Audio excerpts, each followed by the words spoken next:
Yeah, good morning. Bali, ito po yung aking binili na yung binili ko ay 2.5 months na. Nabenta po yan dahil hindi po niya kayang tustusan sa pakain.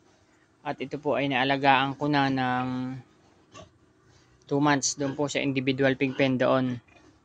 At ngayon po ay inilipat ko dito dahil may ilalagay ako mga biik sa individual pig pen. Dahil ito naman ay malapit ng pang-harvest kaya inilagay ko na po dito. Ito po yung flooring niya. Happy sila pagkagay ang kalambot ang higaan. Bali, yan nga po pala yung pinaglagyan ko dati. Pinagharbisan ko. Siguro mga 1 buwan na bakante ito. Tapos hindi ko na tinanggal po yung mga dumi-dumi nila diyan. At balik po sa pagkaipa. Tapos, yan, tuwan-tuwa sila diyan. Hindi ko na tinanggal. Dahil malalakas naman na resistensya nila. Dahil sila ay malalaki na. Pero kung biik ay aayusin natin, lilinisin natin yan. Kaya lang, inuumbang nila, nilalagay dito sa pakainan. Ito nga pala, ipamerienda ko lang sa kanila. Masama pagka natambakan ng pagkain sila.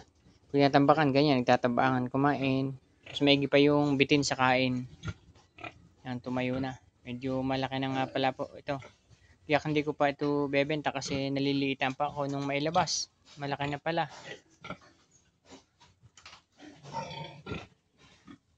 Bali, ang design nito nga po pala ay babuyang walang amoy.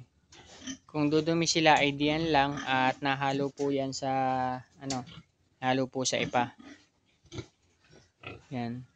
Hindi ko lang alam kung kita nila ang inuman. Kasi nasa baba ay hindi nagana yon, yung nasa taas ang nagana. Mukhang hindi pa yata tukoy nainom doon sa baba.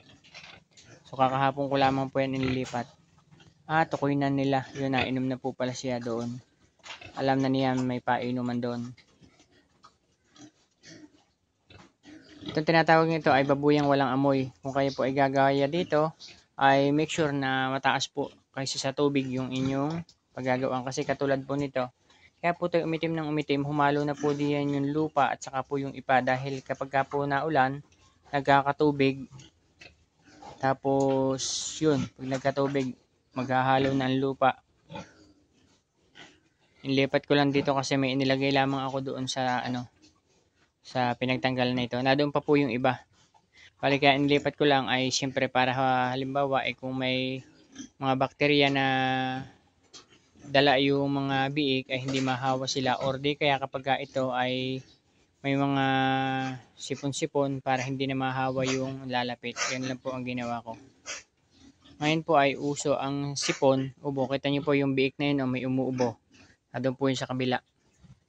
Kasi taglamig ngayon, init tapos uulan. Kaya medyo mahirap i-maintain na walang ubo-ubo.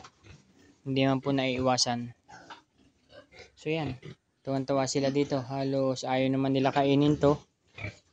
Mas gusto pa nilang humiga ng humiga dyan. Yan po ay binili ko noong 2.5 months ay ang pinakamalaki na ayon ay 59 lamang. Tapos isa ay 46, ang isa 49, tapos ito ay yung isa ay 46. Ganun lang pong kaliliit. Kala ko nga po ay hindi lumalaki kaya sabi ko ay hindi ko muna ibebenta. Pero makita ko mailabas ko malalaki na pala. Malalaki na pala sila. So, ang maganda po sa baboy, kahit po medyo maliit tingnan, kapag po umidad, yan po ay medyo mabigat na. Dahil yan po ay mabibigat na ang buto. Yan lang po yan. So, yan po, doon dudumi. Kapag dumumi doon, hahalo na po yan sa ipa. Yun. Minsan naman, pagka ako ay sinisipag, kinukuha ko ng dustpan, lalagay ko doon sa kabila. Doon, ilalagay ko. Yun ang tapunan. Malaki na pala po, pwede na pala silang talagang pambenta. May kasamahan pa po yan doon. Doon. Dalawa lang ang tinanggal ko kasi may inilagay lang ako para hindi sila magkadikit. Kaya laki na pala